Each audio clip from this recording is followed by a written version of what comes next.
ছাত্রছাত্রীরা, আশা করছি তোমরা ভালো আছো।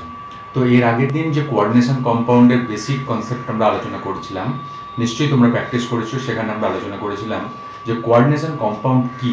কোঅর্ডিনেশন কম্পাউন্ড হচ্ছে সেই কম্পাউন্ড যার মধ্যে কোঅর্ডিনেট বন্ড কিন্তু থাকবে, অসমযোজী বন্ধন কিন্তু থাকবে। এবং কোঅর্ডিনেশন কম্পাউন্ড চেনার নিয়মটা কি? কোঅর্ডিনেশন কম্পাউন্ড যদি থার্ড ব্র্যাকেটের মধ্যে কিছু থাকে, কোথাও যদি থার্ড ব্র্যাকেটের মধ্যে তুমি দেখতে পাও কোনো যৌগতে, তাহলে সেটা অবশ্যই কোঅর্ডিনেশন কম্পাউন্ড হবে। এবং ডাবল সল্টের সঙ্গে এই কোঅর্ডিনেশন কম্পাউন্ড বা কোঅর্ডিনেশন বা কমপ্লেক্স সল্টের মধ্যে পার্থক্য কি, সেটাও আমরা করেছিলাম। ডাবল সল্ট আমরা বলেছিলাম they lose their identity in solution, অর্থাৎ প্রত্যেকটা আয়নিক বিভক্ত হয়ে যাবে। বাট কমপ্লেক্স সল্ট বা coordination compound they retain their identity in solution, অর্থাৎ সে কিন্তু কমপ্লেক্স সল্ট তার জলীয় যৌগুণ, তার স্বাধীন সত্তাটা কিন্তু বজায় থাকবে। এবং আমরা কিছু টার্মিনোলজি নিয়ে কিন্তু আমরা ব্যাখ্যা এসেছিলাম। টার্মিনোলজির মধ্যে আমরা যেটা করেছিলাম, দেখো আমরা যেটা করেছিলাম, ধাতু সেন্ট্রাল মেটাল অ্যাটম কোনটা, লিগ্যান্ড কোনটা, এবং আমরা এই যে কোঅর্ডিনেশন কেমিস্ট্রির অপর নাম আমরা বলেছিলাম লিগ্যান্ড মেটাল কেমিস্ট্রি। সুতরাং এই ক্ষেত্রে লিগ্যান্ড কোনটা, মেটাল কোনটা, সবটাই আমরা বলেছিলাম। যেমন ধরো এখানে একটা এই এক্সাম্পলটা আমি আগের দিন দেখিয়েছিলাম। এখানে কোবাল্ট এটা হচ্ছে সেন্ট্রাল মেটাল অ্যাটম, কারণ এখানে যে সেন্ট্রাল মেটাল অ্যাটমগুলো থাকবে, সেই সেন্ট্রাল মেটাল অ্যাটমগুলো অবশ্যই কিন্তু ডি ব্লক এলিমেন্ট হবে, ডি ব্লকের মৌল হবে। কারণ এখানে সেন্ট্রাল মেটাল অ্যাটমগুলো লুইস অ্যাসিড রূপে আচরণ করবে। লুইস অ্যাসিড মানে কি? যেখানে ইলেকট্রন পেয়ার তারা অ্যাকসেপ্টার, ইলেকট্রন পেয়ার অ্যাকসেপ্ট করবে, লুইস অ্যাসিড রূপে আচরণ করবে। কেন আচরণ করবে বলেছিলাম, নিশ্চয়ই তোমরা বুঝেছো যে ডি ব্লক এলিমেন্টের মধ্যে যে ডি কক্ষক, সেই ডি কক্ষক কিন্তু খালি থাকে, এবং খালি থাকে বলে লিগ্যান্ড যেগুলো ডোনার অ্যাটম হিসেবে কাজ করবে, অর্থাৎ দাতা, লুইস বেস যারা ইলেকট্রন পেয়ার দান করে, তারা ডোনার অ্যাটম হিসেবে কাজ করবে। এবং সেই লুইস বেসের যে ইলেকট্রন পেয়ার, সেই ইলেকট্রন পেয়ারটা কিন্তু আমাদের এই সেন্ট্রাল মেটাল অ্যাটম অ্যাকসেপ্ট করতে পারবে। এবং সেই লুইস বেস, এই যে লিগ্যান্ড যেটা লুইস বেস, সেই লিগ্যান্ড বা লুইস বেস একই কথা। যদি লুইস বেস আমরা কেমিক্যাল ইকুইলিব্রিয়াম চ্যাপ্টারে ক্লাস 11-এ করেছিলাম, আর লিগ্যান্ড করছে কোঅর্ডিনেশন কম্পাউন্ডের ক্ষেত্রে। সুতরাং এইখানে আমরা আলোচনা করেছিলাম, দেখো এই সিওটা কি, সিওটা সেন্ট্রাল মেটাল অ্যাটম, এবং এই NH3 এটা NH3 এটা কি, NH3 হচ্ছে লিগ্যান্ড। এখানে এই NH3 এর সঙ্গে সিওর কিন্তু একটা অসমযোজী বন্ধন কিন্তু আছে। এবং এটা কটা NH3 আছে? 6টা NH3 আছে। তাহলে কটা অসমযোজী বন্ধন তৈরি করেছে? 6টা অসমযোজী বন্ধন তৈরি করেছে। যটা অসমযোজী বন্ধন তৈরি করবে সেটাই হচ্ছে সেই সেন্ট্রাল মেটাল অ্যাটমের কোঅর্ডিনেশন নাম্বার। অর্থাৎ এক্ষেত্রে কোবাল্টের কোঅর্ডিনেশন নাম্বার কত? 6। এবং এই যে থার্ড ব্র্যাকেটের মধ্যে অঞ্চলটাকে কি বলেছিলাম? কোঅর্ডিনেশন এন্টিটি বা কোঅর্ডিনেশন স্ফিয়ার। এবং কোঅর্ডিনেশন স্ফিয়ারের অবশ্যই কিন্তু একটা চার্জ থাকে। সেই চার্জটা আমরা কোথা থেকে পাবো? যখন আমরা আয়নে ভাঙবো তখনই নিশ্চয়ই চার্জটা বোঝা যাবে যে কোঅর্ডিনেশন এন্টিটির কি চার্জ আছে। এবং এক্ষেত্রে একদম নিশ্চিত, এক্ষেত্রে কোঅর্ডিনেশন এন্টিটির চার্জ হচ্ছে +2। কারণ এখানে তুমি যদি ভাঙো, আমি আগের দেখিয়েছিলাম, তাহলে এইটা কি হিসেবে ভাঙবে? 2+ আর 2Cl-। তাহলে 2+ হিসাবে যখন ভাঙছে তখন এটার চার্জ কি, কোঅর্ডিনেশন এন্টিটির চার্জ কি? +2। এটা নিশ্চয়ই করেছিলে। এবং এই Cl2 হচ্ছে এখানে কাউন্টার অ্যাটম। Cl2 হচ্ছে কাউন্টার অ্যাটম বা কাউন্টার আয়ন, কাউন্টার অ্যাটম নয়, কাউন্টার আয়ন। এই Cl2 হচ্ছে কাউন্টার আয়ন। অর্থাৎ এই কোঅর্ডিনেশন এন্টিটির চার্জকে ব্যালেন্স করার জন্য যতগুলো আয়নের প্রয়োজন, এটা Cl2 এটা পরমাণু অনুরূপে আছে না, অনুরূপে আছে, কিন্তু এটা আয়নের কথা তোমাকে চিন্তা করতে হবে যে যতগুলো এখানে CONH3 এটা তো একটা কোঅর্ডিনেশন এন্টিটি, কোঅর্ডিনেশন এন্টিটির চার্জ হচ্ছে +2। একে কাউন্টার করতে যতগুলো আয়ন আসবে সেটা হচ্ছে কাউন্টার আয়ন। এবং এই দিকের অঞ্চলটাকে আমরা বলবো কোঅর্ডিনেশন স্ফিয়ার। নিশ্চয়ই ক্লিয়ার? এবার দেখো এখানে আমরা বলেছিলাম, এটাও দেখেছিলাম, পটাশিয়াম ফেরোসায়ানাইড। পটাশিয়াম ফেরোসায়ানাইডের ক্ষেত্রে কোঅর্ডিনেশন এন্টিটি কি? কোঅর্ডিনেশন এন্টিটি হচ্ছে এইটা। এবং সেই কোঅর্ডিনেশন এন্টিটির চার্জ কি? এটাকে তুমি জলের মধ্যে ফেলো, জলের মধ্যে ফেললে কি পাবে? 4K+ আর FeCN6 4-। অর্থাৎ এই কোঅর্ডিনেশন এন্টিটির চার্জ হচ্ছে 4-, অর্থাৎ 4টে নেগেটিভ চার্জ আছে। এবং এক্ষেত্রে এই Feর কোঅর্ডিনেশন নাম্বার কত? Feর কোঅর্ডিনেশন নাম্বার হচ্ছে 6। এবং দেখো এখানে আরেকটা নিয়ে আমি করেছিলাম নিকেল টেট্রাকার্বনিল। এটা টেট্রাকার্বনিল আমরা নামকরণ করব। এই যৌগটার নাম হচ্ছে নিকেল টেট্রাকার্বনিল। 4টে কার্বনিল কম্পাউন্ড আছে, সিও আছে বলে এর নাম হচ্ছে নিকেল টেট্রাকার্বনিল। এবং নিকেল টেট্রাকার্বনিল হচ্ছে একটা প্রসম কোঅর্ডিনেশন এন্টিটি সম্পন্ন। এর কিন্তু জলীয় দ্রবণে কিন্তু আর কিন্তু আয়নিত হবে না জলীয় দ্রবণে, অর্থাৎ এর চার্জ হচ্ছে প্রসম। এটা হচ্ছে কোঅর্ডিনেশন এন্টিটি, এবং কোঅর্ডিনেশন এন্টিটি হচ্ছে কোঅর্ডিনেশন এন্টিটি যেটা, সেই কোঅর্ডিনেশন এন্টিটি কিন্তু চার্জ নেই, এবং এটার ক্ষেত্রে কোঅর্ডিনেশন এন্টিটি চার্জ ছিল, এটার ক্ষেত্রে কোঅর্ডিনেশন এন্টিটি চার্জ ছিল। এই ক্ষেত্রে দেখো আরেকটা আমি কম্পাউন্ড লিখেছি, নামকরণ আমরা জানবো যখন, তখন এই কম্পাউন্ডের নামটাও আমরা বুঝতে পারবো। এখানে কোবাল্টের সঙ্গে NH3 Cl2SO4 দেওয়া আছে, এবং দেখো এক্ষেত্রে সিও, এক্ষেত্রে সিওর কোঅর্ডিনেশন নাম্বার কত, কোঅর্ডিনেশন এখানে লিগ্যান্ড হিসেবে কে আচরণ করছে, লিগ্যান্ড হিসেবে আচরণ করছে NH3 আর Cl2। এটা তো লিগ্যান্ড কারা, যারা অসমযোজী বন্ধন তৈরি করে, অসমযোজী বন্ধনে যারা ডোনার অ্যাটম তারাই হচ্ছে লিগ্যান্ড। এক্ষেত্রে কোবাল্টের সঙ্গে এই NH3 চারটে অসমযোজী বন্ধনের মাধ্যমে যুক্ত আছে, আর Cl2 দুটো অসমযোজী বন্ধনের মাধ্যমে যুক্ত আছে। সুতরাং এক্ষেত্রে কোবাল্টের কোঅর্ডিনেশন নাম্বার কত, 4 আর 6, 4 + 2 অর্থাৎ 6, কোঅর্ডিনেশন নাম্বার হচ্ছে 6। যতগুলো অসমযোজী বন্ধন ততগুলো কোঅর্ডিনেশন নাম্বার, এবং নিশ্চয়ই বুঝতে পেরেছো। এবং এখানে কাউন্টার আয়ন হিসেবে এখানে এসছে SO4, SO4 এর চার্জ যেহেতু -2, সুতরাং এই যে এর যে কোঅর্ডিনেশন স্কয়ারের চার্জ কত, কোঅর্ডিনেশন স্কয়ারের চার্জ হচ্ছে +2, তবেই না যৌগটা প্রসঙ্গত হবে। সুতরাং এই হচ্ছে জিনিস। আরেকটা কয়েকটা কথা বলবো। দেখো আমাদের প্রথমে যে আলোচনাটা করব সেটা হচ্ছে হোমোলেপটিক এবং হেটেরোলেপটিক কমপ্লেক্স। দেখো হোমোলেপটিক আর হেটেরোলেপটিক কমপ্লেক্স, হোমোলেপটিক এবং হেটেরোলেপটিক কমপ্লেক্স কাদের বলে। আমরা টার্মেই আছি। টার্মিনোলজি আগের বারে বলেছিলাম যে কতগুলো টার্ম আছে, এই টার্মের মধ্যেই আমরা এসেছি। তারপরে তোমরা নোট করতে পারো যে টার্মের মধ্যে আমরা পড়েছিলাম সেন্ট্রাল মেটাল অ্যাটম কোনটা, লিগ্যান্ড কোনটা, কোঅর্ডিনেশন স্ফিয়ার কোনটা, আয়নীভবন অঞ্চল, আয়নাইজেশন স্ফিয়ার কোনটা, কোঅর্ডিনেশন নাম্বার কি, সেটার মধ্যেই হোমোলেপটিক এবং হেটেরোলেপটিক কমপ্লেক্স কাকে বলবো। দেখো যেখানে হোমোলেপটিক কমপ্লেক্স, হোমো মানে সেম যখন হবে তখন দেখো এই কোঅর্ডিনেশন এন্টিটির দিকে তাকাতে হবে। কোঅর্ডিনেশন এন্টিটিতে সেন্ট্রাল মেটাল অ্যাটম যদি একই ধরনের লিগ্যান্ড দ্বারা যুক্ত থাকে তাহলে তাকে আমরা বলবো হোমোলেপটিক কমপ্লেক্স। এবং দেখো এখানে এখানে সিওটা একই ধরনের লিগ্যান্ড, মানে একটাই লিগ্যান্ড, সেটা হচ্ছে NH3 এর যুক্ত আছে। সুতরাং এই কমপ্লেক্সটা না হচ্ছে হোমোলেপটিক কমপ্লেক্স। এবং এক্ষেত্রে দেখো K4 এখানে সেন্ট্রাল মেটাল অ্যাটম কি, সেন্ট্রাল মেটাল হচ্ছে Fe একই ধরনের লিগ্যান্ড দ্বারা যুক্ত আছে, এবং সেই লিগ্যান্ডটা 6টা অসমযোজী বন্ধন তৈরি করছে সেটা আলাদা ব্যাপার, কিন্তু লিগ্যান্ডের সংখ্যা, লিগ্যান্ড হচ্ছে একটাই লিগ্যান্ড, সেটা কি, এটা হচ্ছে CN মাইনাস সায়ানাইড। দেখো তাহলে এটা হোমোলেপটিক কমপ্লেক্স। এখানে নিকেল হচ্ছে কার্বনিলের সঙ্গে যুক্ত হয়েছে, CO, এটা কিন্তু কোবাল্ট না, এটা CO। কোবাল্ট আর কার্বনিলের মধ্যে তফাৎ আছে। কোবাল্ট হচ্ছে একটা প্রথমে বড় হাতের C, তারপর ছোট হাতের O, আর কার্বনিল হচ্ছে C এবং O, দুটোই কিন্তু বড় হাতের। এবং এক্ষেত্রে এই নিকেল, এই যে কমপ্লেক্সটা, এটা একটা প্রসম কোঅর্ডিনেশন এন্টিটি, এবং এটাই একটা জটিল যৌগ, এবং এই যৌগটার চার্জ হচ্ছে প্রসম। এই কোঅর্ডিনেশন এন্টিটির চার্জ হচ্ছে প্রসম। যৌগটার চার্জ সবারই প্রসম, কিন্তু এটা কোঅর্ডিনেশন এন্টিটির চার্জটাও কিন্তু প্রসম।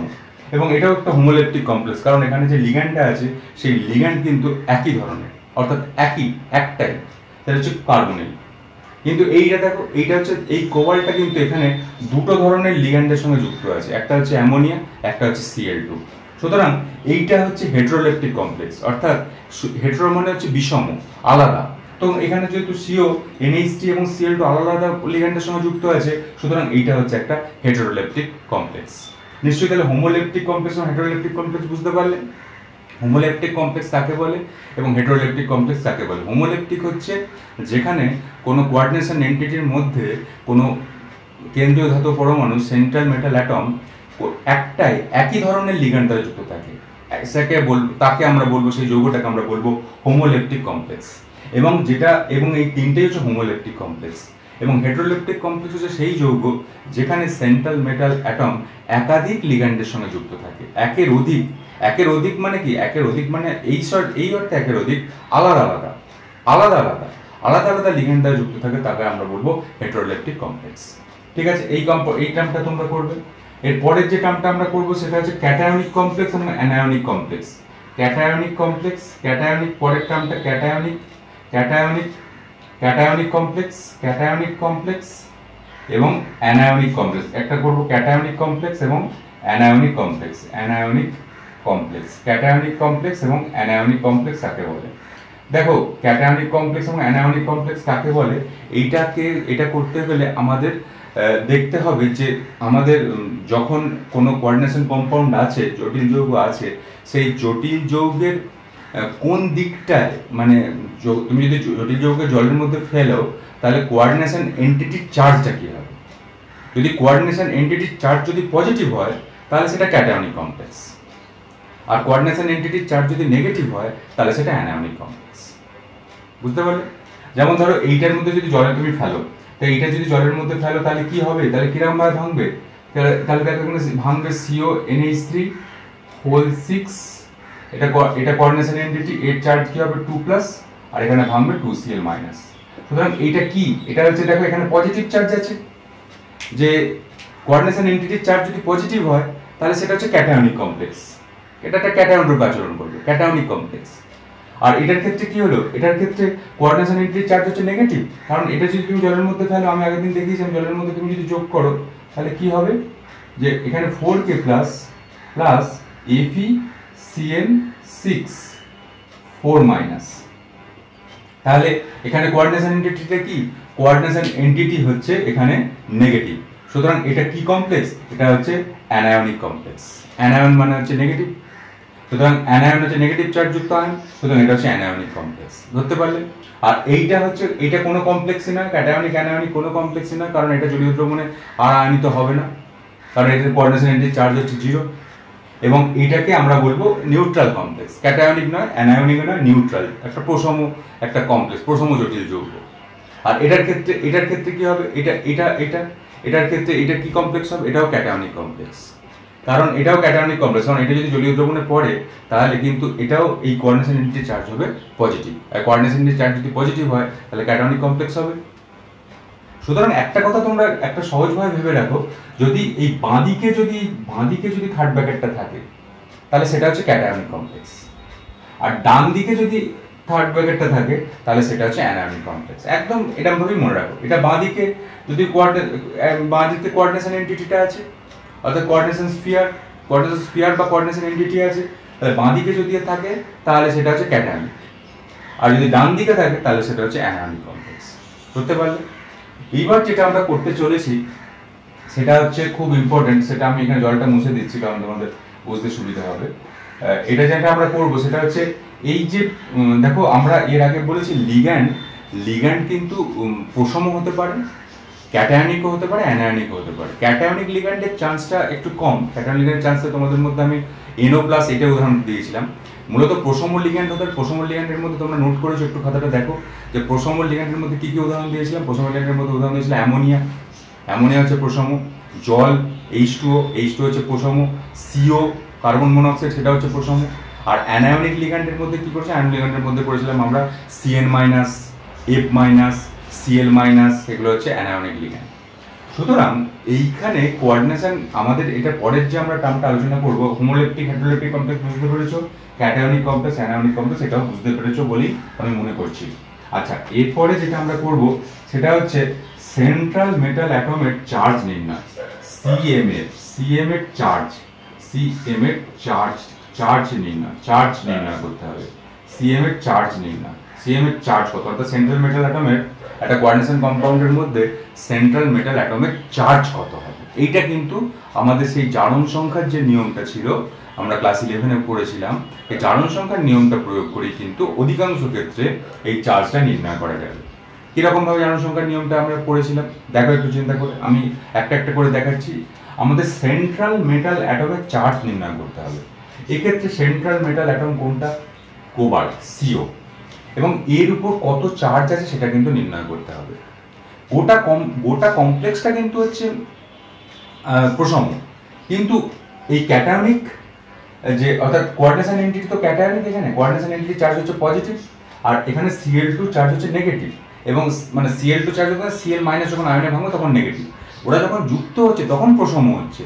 কিন্তু এই কোবাল্টের উপরে কিন্তু কিছু চার্জ কিন্তু থাকবে, আছে, সেই চার্জটা কত সেটা আমাদের নির্ণয় করতে হবে। দেখো এই ক্ষেত্রে মনে করতে হবে, দেখো এইখানে যে লিগ্যান্ড যেটা যুক্ত আছে সেই লিগ্যান্ডের প্রকৃতিটা দেখতে হবে, যে লিগ্যান্ড প্রসম নাকি ক্যাটায়ন না অ্যানায়নিক লিগ্যান্ড। তো NH3 কি, NH3 চার্জ হচ্ছে, NH3 হচ্ছে একটা প্রসম লিগ্যান্ড, NH3 কোনো চার্জ থাকে না। মূলত NH3 আর জল এই দুটো করলেই আমাদের প্রশম লিগ্যান্ডের কাজটা হয়ে যাবে। NH3 কি ধরনের লিগ্যান্ড? NH3 প্রশম লিগ্যান্ড। প্রশম লিগ্যান্ড মানে এর কোনো চার্জ থাকে না। এই প্রশম লিগ্যান্ড মানে এর কোনো চার্জ থাকে না, অর্থাৎ এখানে এই NH3 চার্জ হচ্ছে 0। ঠিক আছে, NH3 চার্জ হচ্ছে 0। এবং এই Cl2 তোমাকে মনে করতে হবে, Cl2 যখন জলীয় দ্রবণে পড়বে তখন এই Cl2 থেকে কতগুলো চার্জ উৎপন্ন হবে? 2Cl- উৎপন্ন হবে। তাহলে 2Cl- যদি উৎপন্ন হয়, এখানে Cl2 চার্জটাকে তোমাকে ধরে নিতে হবে -2। Cl2 চার্জটা হচ্ছে -2। যখন জলীয় দ্রবণে পড়ছে, জলীয় দ্রবণে পড়ার পরে তুমি Cl- আয়ন কটা পাচ্ছ? দুটো Cl- আয়ন পাচ্ছ, কারণ সেরকম ভাবেই তো ভেঙেছি, তুমি নোট করে আছে, এই মানে মুছে দিলাম আমি। তো 2Cl- তুমি পাচ্ছ। সুতরাং এখানে 2Cl- পাচ্ছ মানে একটা Cl এর উপর মাইনাস চার্জ মানে একটা নেগেটিভ, আর দুটো Cl এর উপর মাইনাস চার্জ যেমন দুটো নেগেটিভ, অর্থাৎ Cl2 চার্জ এখানে কি হবে? -2। এইবার আমি যদি এই কোবাল্টের চার্জটাকে আমি যদি x ধরে নিই কোবাল্টের চার্জ হচ্ছে x, তাহলে আমরা যে জারণ সংখ্যার নিয়মে জারণ বিজারণ চ্যাপ্টারে পড়েছিলাম যে কোনো পরমাণু, কোনো কমপ্লেক্স, কোনো যৌগ মধ্যস্থ মৌলের জারণ সংখ্যার সমষ্টি হবে 0। তাহলে এক্ষেত্রে কোবাল্টের জারণ সংখ্যা x, অ্যামোনিয়ার জারণ সংখ্যা 0 আর Cl2 জারণ সংখ্যা -2। তাহলে এদের যোগফল কত হবে? যোগফল হবে 0। তাহলে আমরা এখান থেকে কি বার করব? দেখো, কোবাল্টের জন্য আমি লিখছি x প্লাস এখানে NH3 0, 0টাকে এরকম ভাবে প্রকাশ করো, কটা NH3 আছে? 6টা ইনটু 0 হয়ে গেল। আর Cl2 চার্জ কি? -2 ইজ ইকুয়াল টু কত? টোটাল চার্জ হচ্ছে 0। তাহলে x প্লাস 6 ইনটু 0 মানে 0, -2 ইজ ইকুয়াল টু 0। তাহলে x এর চার্জ কত? x এর চার্জ -2টার দিকে যাবে, +2। অর্থাৎ আমি যে কোবাল্টের যে চার্জটা করেছিলাম সেই কোবাল্টের চার্জটা আমি x ধরেছিলাম, তাহলে x এর চার্জ কি? x এর চার্জ হচ্ছে +2। এবং একে এই রোমান হরফে লেখা হয়, রোমান হরফে, এখানে রোমান হরফে 2 এরকম ভাবে দিয়ে দেওয়া হয়, প্লাস এখানে 2 +2 রোমান হরফে এটা 2 দেওয়া হয়। তোমরা এই রোমান হরফে এটা 2 দেওয়া হয়, রোমান হরফে 2 ব্যবহার করা হয়।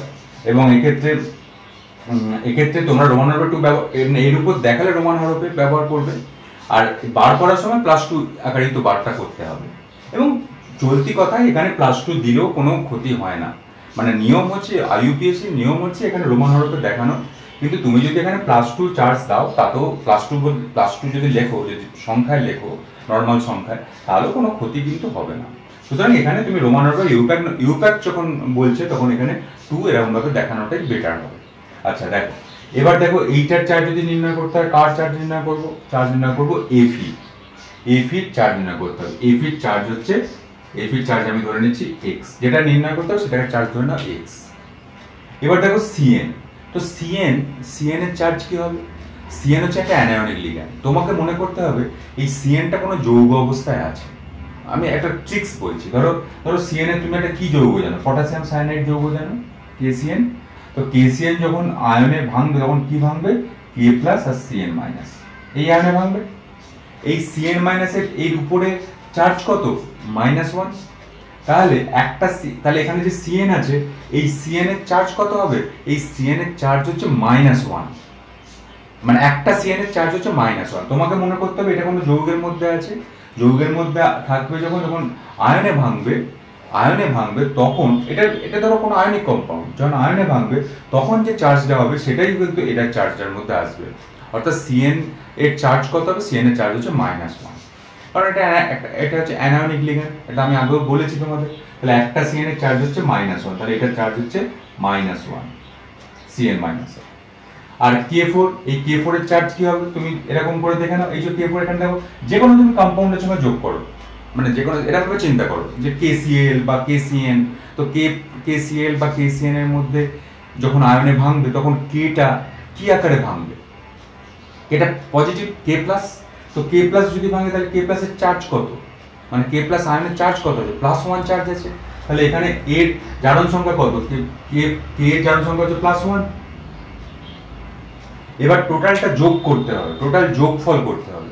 এবং যোগ করার সেই যোগফলটা সমষ্টি হবে 0, কারণ সেটাই বলছে যে কোনো যৌগ মধ্যস্থ মৌলের জারণ সংখ্যা সমষ্টি হচ্ছে 0। তাহলে এখানে আমি 4টে তোমার পটাশিয়াম আছে, এখানে একটা রেসপেক্টে করেছি, তাহলে কি হচ্ছে 4 × 1 + 1 প্লাস x। এবার দেখো Cn কটা, Cn হচ্ছে -6, 6 × 1, 6 × 1, কারণ এখানে Cn আছে 6টা, Cn আছে 6টা। আচ্ছা, এখানে তুমি এরকমও করতে পারো, এখানে +6 দিয়ে এখানে -1 দিয়ে গুণ করতে পারো, সেটা করলেও তোমার বুঝতে সুবিধা হতে পারে। +6 × -1, 6টা আছে -1, তাহলে এখানে +4, এখানে পটাশিয়ামের ক্ষেত্রে +4 × 1, তাহলে 1, এখানে প্লাসটা দিই, তাহলে দেখো এইটার সমষ্টি, এটা সমষ্টি কত, সমষ্টি হচ্ছে 0।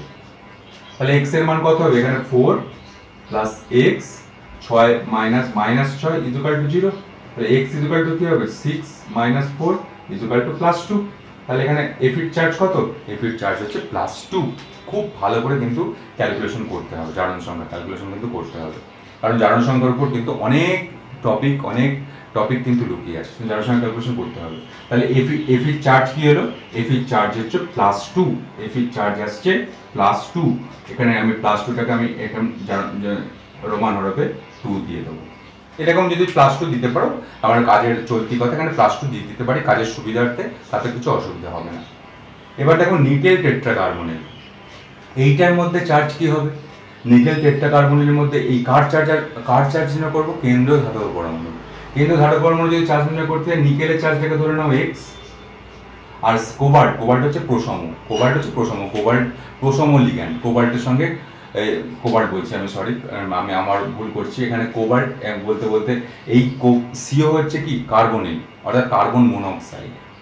CO হচ্ছে কার্বন মনোক্সাইড, যেটা লিগ্যান্ড হিসেবে যখন আচরণ করে তখন তাকে আমরা কার্বনিল বলি। তো কার্বনিল হচ্ছে প্রসম, তাদের মধ্যে কোনো পজিটিভ নেগেটিভ কোনো চার্জ কিন্তু নেই। পজিটিভ নেগেটিভ যদি চার্জ না থাকে, তাহলে এইটার চার্জ কি হবে, এটার চার্জ হচ্ছে 0। তাহলে এখানে x, তাহলে টোটাল যদি x প্লাস এখানে কোবাল্টের কটা সংখ্যা আছে 4 × 0 = 0। তাহলে x সমান কত, x সমান হচ্ছে 0, অর্থাৎ নিকেলের এখানে চার্জ কত, সেন্ট্রাল মেটাল 0, অর্থাৎ এখানে নিকেল হচ্ছে এর চার্জটা হচ্ছে 0, বুঝে নিলে।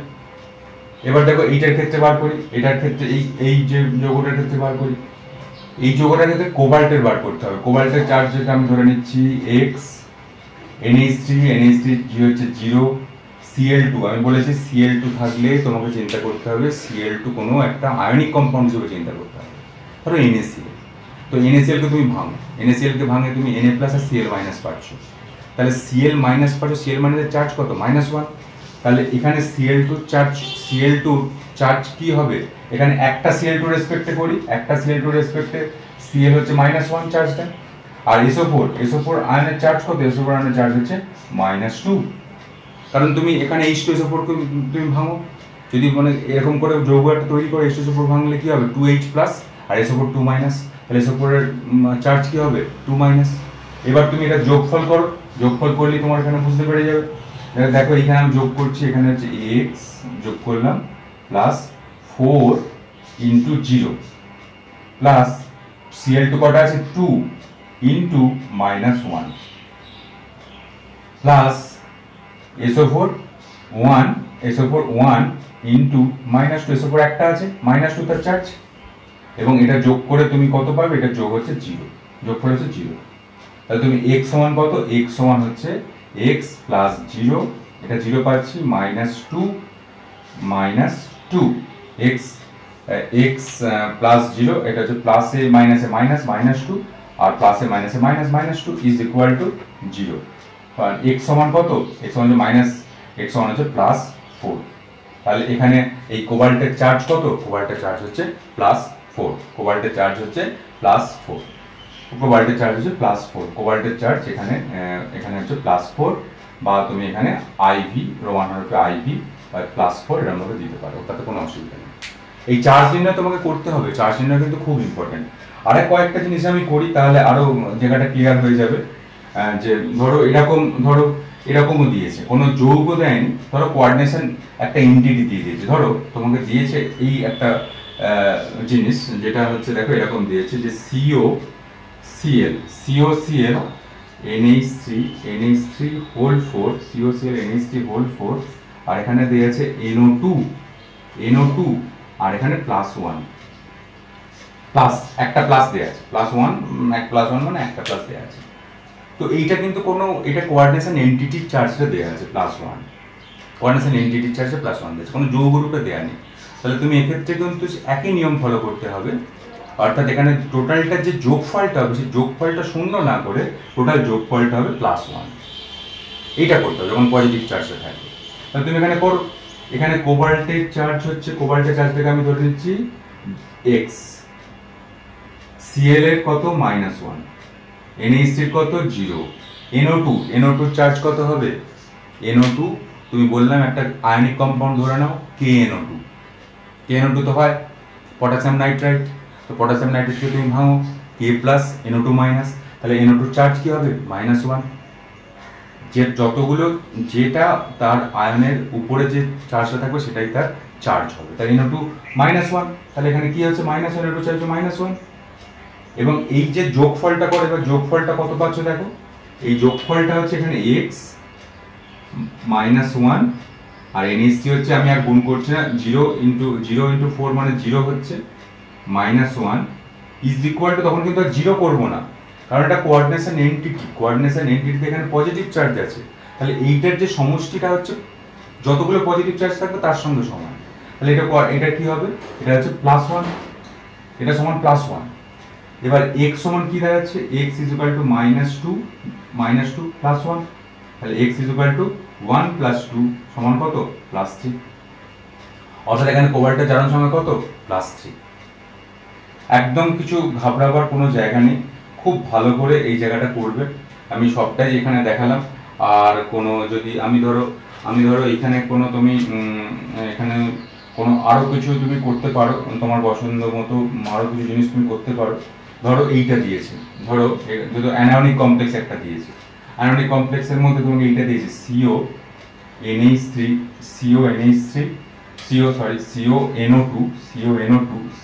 CONO2 হোল 6 3-, এইটা তোমাকে দিয়েছে, এর চার্জ নির্ণয় করতে বলেছে, এই কোবাল্ট কেন্দ্রীয় ধাতব পরমাণুর চার্জ নির্ণয় করতে বলেছে, করো। এখানে CO হচ্ছে x আর এটা হচ্ছে NO2 হচ্ছে -1, তাহলে x -6 -1 × 6 ইজ ইকুয়াল টু, তুমি কি করবে, এটা কোঅর্ডিনেশন এন্টিটি দেয়া আছে -3 চার্জ, তাহলে এইটা সমান -3 চার্জটা কিন্তু হবে, তাহলে x সমান কি হবে, -3 + 6 সমান কত, 6 - 3 মানে হচ্ছে 3, তাহলে x এর চার্জ কি, x এর জারণ সংখ্যা হচ্ছে +3। তো এইভাবেই কিন্তু যত সংখ্যক জারণ সংখ্যা নির্ণয় করতে পারবে। দেখো আর কিন্তু কঠিন হওয়ার কথা নয়, যেমন ধরো আরও আমি একটা দুটো দেখাই, যে আমার অনেকগুলোই দেখালাম, অনেকগুলোই তোমাকে দেখিয়েছি, তো আরও একটা দুটো দেখিয়ে দিই, তাহলে এই জায়গাটা আশা করছি তোমরা ক্লিয়ার করতে পারবো। এই জায়গাটা দেখো, এই জায়গাটার মধ্যে আমরা আরও ক্লিয়ার করতে পারবো। দেখো এখানে যদি আমি এরকম দিই CU, এবার নিশ্চয়ই ধরে ফেলতে পেরেছো যে CuNH3 হোল 4 SO4, এই CU এর চার্জ নির্ণয় করো। সিম্পল ইজ দ্যাট, CU হচ্ছে x, NH3 হচ্ছে 0, 4 × 0 মানে 0, আর SO4 হচ্ছে -2, তাহলে x এর চার্জ কত, x এর চার্জ হচ্ছে +2। কপার x মানে কত, x মানে +2, অর্থাৎ এখানে কপারের চার্জ কত, কপারের চার্জ হবে +2, কেন্দ্র পরমাণু জারণ সংখ্যা +2, ব্যাস সিম্পল। আর কি, এইগুলোই ভালো করে প্র্যাকটিস করো, তাহলেই এখানে হয়ে যাবে। দেখো সবগুলোই আমরা করেছি, এখানে সবটাই করেছি খুব ভালো করে। তো এরকম ভাবে তুমি চার্জগুলো ক্যালকুলেশন করো। এরপরে কিন্তু আমাদের চার্জ নিয়ে অনেক কথা আলোচনা আছে, যখন নেমিং হবে তখন চার্জটাই সেখানে, যখন এই কোঅর্ডিনেশন কম্পাউন্ড নামকরণ করবো তখন কিন্তু চার্জটাই আসল কথা। চার্জ যদি ঠিকঠাক ক্যালকুলেশন করা যায় তোমরা কিন্তু ভালো করে ক্যালকুলেশন করতে পারবে। তো এই হচ্ছে তোমার চার্জ ক্যালকুলেশন। কোঅর্ডিনেশন এন্টিটির চার্জও আমি ক্যালকুলেশন করলাম। আচ্ছা, এখানে আরেকটা জিনিস, আরো একটা জিনিস দেখে, যেমন ধরো আরেকটা চার্জও দেখিয়ে দিই, যে FeNO আর H2O, FeNO H2O5 আর এটা চার্জ হচ্ছে, এটা হচ্ছে +2, এটা চার্জ, এটা হচ্ছে +2, কোঅর্ডিনেশনটি চার্জ আছে +2। তো দেখো এখানে NO নাইট্রোসিল, তো নাইট্রোসিল NO হচ্ছে এখানে নাইট্রোসিল, এখানে নাইট্রোসিল, এখানে NO চার্জটাকে আমি ধরবো 0, NO চার্জটাকে আমরা কিন্তু ধরবো 0। সুতরাং এখানে আমরা এই কোঅর্ডিনেশন এন্টিটিতে এই NO চার্জটা যদি 0 ধরি, তাহলে এক্ষেত্রে আমরা Fe চার্জ কত পাবো? এখানে Fe চার্জ আমরা এখানে, আচ্ছা এখানে Fe চার্জ আমরা কত পাবো? Fe চার্জ হচ্ছে, দেখো এখানে যদি আমরা যদি এটাকে x ধরি আর H2O5 হচ্ছে H2 হচ্ছে H2 জারণ সংখ্যা হচ্ছে, মানে H2 চার্জ হচ্ছে 0, H2 হচ্ছে জারণ সংখ্যা 0।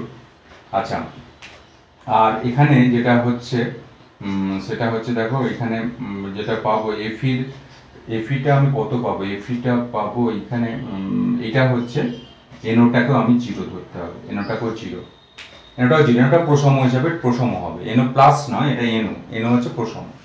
তো Fe NO H2O5।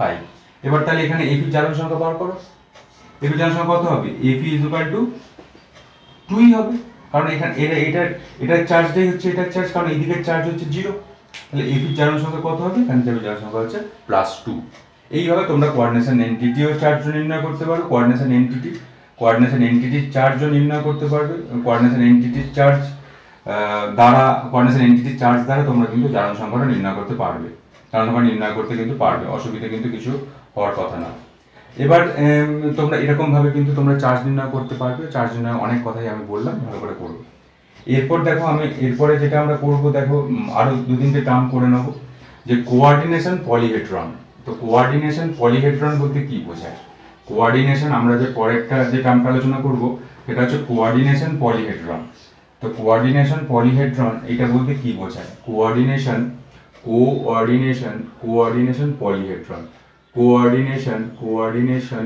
Polyhedron, polyhedron. তো এইটা বলতে আমরা কি বুঝি? কোঅর্ডিনেশন পলিহেড্রন এটা বলতে কিছুই না, যখন ধরো এই লিগ্যান্ডগুলো যখন কোনো অসমযোজী বন্ধনের মাধ্যমে যখন কোনো কেন্দ্রীয় ধাতব পরমাণুর সঙ্গে যুক্ত থাকে, সেই যুক্ত হওয়ার পরে কিন্তু একটা স্ট্রাকচার তৈরি হয়, একটা শেপ তৈরি হয়, সেই শেপটাকেই আমরা বলবো কোঅর্ডিনেশন পলিহেড্রন। ধরো এখানে ত্রিমাত্রিক, ধরো এইখানে ধরো এই মেটালটার সঙ্গে 4টে লিগ্যান্ড যুক্ত আছে। 4টে লিগ্যান্ড কিরকম ভাবে যুক্ত আছে? ধরো এইখানে একটা লিগ্যান্ড যুক্ত আছে, এইখানে একটা লিগ্যান্ড যুক্ত আছে, লিগ্যান্ড L, এখানে একটা লিগ্যান্ড যুক্ত আছে, এখানে একটা লিগ্যান্ড যুক্ত আছে, এবং প্রত্যেকটাই অসমযোজী বন্ধনের মাধ্যমে যুক্ত আছে, তাহলে দেখো এর যে স্ট্রাকচারটা, এই স্ট্রাকচারটা কি পেয়েছো? এই স্ট্রাকচার হচ্ছে টেট্রাহেড্রাল, অর্থাৎ চতুস্তলকীয় স্ট্রাকচার তুমি পেয়েছো। অর্থাৎ লিগ্যান্ড এটা প্রত্যেকটারই কিন্তু, এই কোঅর্ডিনেশন কম্পাউন্ডের প্রত্যেকটারই কিন্তু শেপ আছে, সেই শেপটাকেই বলা হচ্ছে কোঅর্ডিনেশন পলিহেড্রন।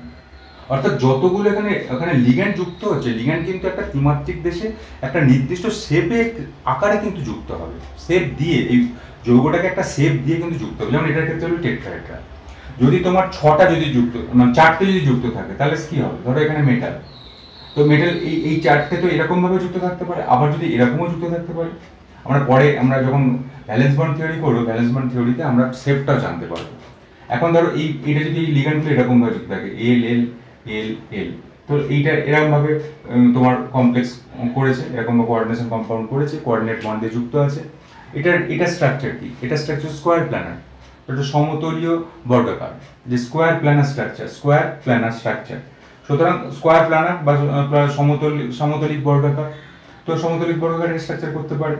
বা তুমি এরকম করতে পারে যে স্কোয়ার পিরামিডাল, বর্গ পিরামিড, অষ্টতলকীয় স্ট্রাকচার করতে, অষ্টতলকীয় স্ট্রাকচারটা দেখিয়ে দিই, যে এটার সঙ্গে এরকমও থাকতে পারে। যদি আরো দুটো লিগ্যান্ড যুক্ত হয়, তাহলে দেখো লিগ্যান্ডের এখানে একটা লিগ্যান্ড থাকতে পারে, আর এখানে একটা লিগ্যান্ড থাকতে পারে। 6টা যদি লিগ্যান্ড যুক্ত হয়, তাহলে এই স্ট্রাকচার আসতে পারে, এবং এটাকে আমরা বলবো অক্টাহেড্রাল স্ট্রাকচার, মানে স্কোয়ার প্ল্যানারের সঙ্গে উপরে একটা নিচে একটা যদি এরকম থাকে, তাহলে তাকে আমরা বলবো অক্টাহেড্রাল স্ট্রাকচার।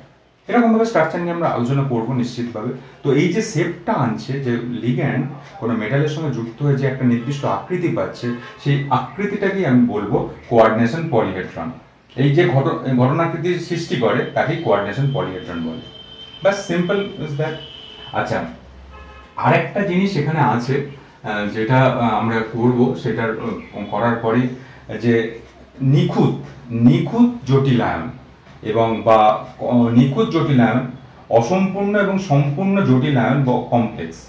অসম্পূর্ণ অর্থাৎ আমি এখানে করছি দেখো ইমপারফেক্ট, ইমপারফেক্ট, ইমপারফেক্ট, আমি নতুন একটা টার্ম করছি ইমপারফেক্ট, অসম্পূর্ণ জটিল যৌগ, অসম্পূর্ণ ইমপারফেক্ট জটিল যৌগ। এটা একটু ব্যতিক্রমী, অসম্পূর্ণ জটিল যৌগ এটা একটু ব্যতিক্রমী। তবে টার্মিনোলজিতেই আমরা করছি, যেগুলো টার্মিনোলজি গত দিনেও কিছু আলোচনা করেছিলাম, আজকেও কিছু আলোচনা করছি। দেখো ইমপারফেক্ট জটিল যৌগ, ধরো ইমপারফেক্ট জটিল যৌগ মানে এমন একটা জটিল যৌগ যারা কিন্তু মানে জটিল আয়ন উৎপন্ন করার পরেও সেই আয়নটারও কিন্তু আয়নটার মধ্যে যেসব আয়ন মানে কি, যখন জটিল আয়ন উৎপন্ন করছে তখন তো সেখানে একের অধিক আয়নগুলো যুক্ত আছে, কিন্তু তারা তো একসঙ্গে আছে। কিন্তু অসম্পূর্ণ জটিল যৌগে, ইমপারফেক্ট জটিল যৌগতে কি হবে, ওই যে আয়নটা, যে জটিল আয়নটা, ওটাও কিন্তু একটু ব্রেক করতে পারে, ব্রেক করতে পারে। মানে সেই জন্যে কিন্তু ব্রেক করলো মানে যে সম্পূর্ণরূপে ব্রেক করে যে সম্পূর্ণ আয়নটা উৎপন্ন করে দিল, তা কিন্তু হবে না। আমি একটা এক্সাম্পল কি দেখে তাহলে আরো পরিষ্কার হবে। ধরো এই একটা আমাদের জটিল যৌগ K2CdCN4, এই হচ্ছে একটা জটিল যৌগ K2CdCN4। তো K2CdCN4 এ যখন জলীয় দ্রবণে পড়বে তখন কি আয়ন রূপে ভাঙবে, তোমরা এটা জেনে গেছো, 2K plus CdCN4 CdCN4 2 minus এই আকারে ভাঙবে। এবার দেখো এই CdCN4 এইটাতে একটা অদ্ভুতভাবে বিজ্ঞানীরা খেয়াল করেছিলেন যে এই কম্পাউন্ডটাতে যদি এখানে আমরা H2S গ্যাস পাঠাই তাহলে একটা CdS ক্যাডমিয়াম সালফাইডের হলুদ রঙের একটা পদক্ষেপ পড়ে, CdS এর একটা ইয়েলো পদক্ষেপ পড়ে, হলুদ রঙের একটা পদক্ষেপ পড়ে। তো হলুদ পদক্ষেপটা কি করে পড়ছে, এখানে তো ক্যাডমিয়ামের সঙ্গে তো H2S যুক্ত এবং ক্যাডমিয়ামের সঙ্গে H2S এর সালফারটা যুক্ত হয়ে ক্যাডমিয়াম সালফাইড ফেলছে, তাহলে ক্যাডমিয়াম আয়নটাকে তো এখানে বেরোতে হবে, এটা তো জটিল আয়ন হিসেবে থাকলে হবে না।